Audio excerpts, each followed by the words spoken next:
This is another example of a work problem. In this case, this is a propulsion problem. So the problem says a lunar module weighs 12 tons on the Earth's surface.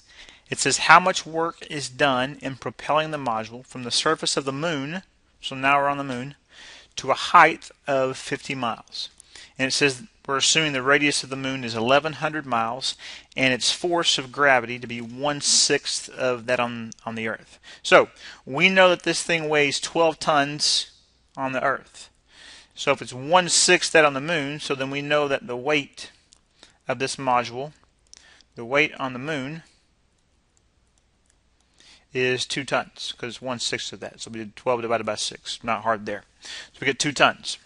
So the weight that that object is on the moon is 2 tons. Well, the weight also in this case represents its force.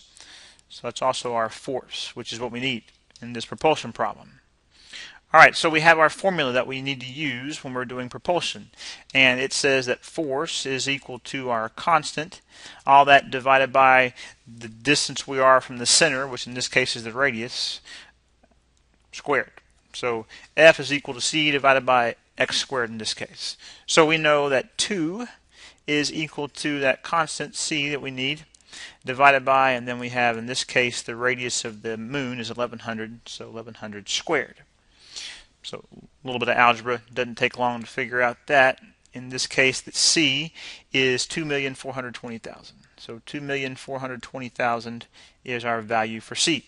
So we have our formula, which is what you need every single time. You need your formula that you're going to use when you're going to do some integration, because again, this is a variable force, so we're going to have to do some integrating. So F is equal to 2,420,000. All that over x squared in general. And again, we were using our 1,100 up there because that's what information we were given.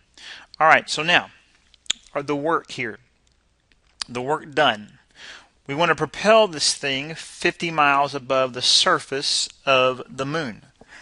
Now, when we do this work, we're basically going to figure out how much work we need to do to propel it from the surface to 50 miles above that. But again, when we do this, we always have to keep in mind that the distance that we're using, we don't start at 0 because 0 is back over here, center of the moon in this case. So when we put our bounds for our integration, which is extremely important with all these work problems, that's the one thing that you can easily mess up, is you can mess up the bounds. But in this case, since we're starting from the center of the moon, but we're trying to propel it from the surface to 50 miles above that, then our bounds, since we're starting right on the surface, the distance we are from the center is 1,100, so that's my lower bound is 1,100, and I want to go 50 miles, so I'm going to integrate from 1,100 to 1,150. So that's the first thing you have to be extremely careful about when you're doing this, is that when you set up your bounds on your integration here, you always want to start your bound as far as the distance you are from the center.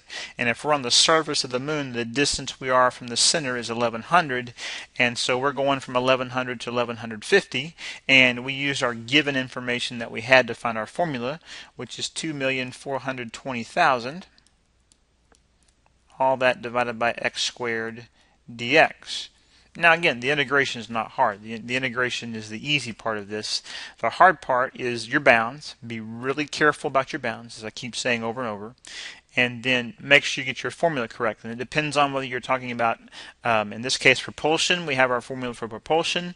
We have a different formula if we're talking about springs, like the previous example that I did, which is Hooke's law. So make sure you have those formulas handy whenever you're doing this. All right, so if we integrate, our work is equal to, integrate 2,420,000 over x squared. If you need to rewrite that, then this is the integral from 1,100 to 1,150 of 2,420,000. All that times x to the negative 2 dx. And if we integrate that, we're going to get negative 2,420,000 times x to the negative 1, or over x, and we're going to evaluate that from 1,100 to 1,150. And if you pull out your calculator and plug in your values that you have there, you're going to get 95 0.652.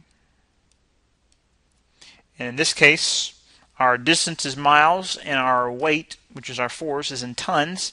So this is miles tons, which is an odd unit, but that is a unit that you can have. Now you can convert mile tons to foot pounds. Just use your conversion factors. So however they want their final answer. In this case, I'm just going to leave it as mile tons. But if they ask you for your final answer in foot pounds, then put your final answer in foot pounds or whatever units they ask you for. But again, main thing is you got to make sure you get those bounds correct, and you got to use your given information to set up your formula, and make sure you use your correct formula depending on whether it's talking about Hooke's law with springs or in this case with propulsion problems.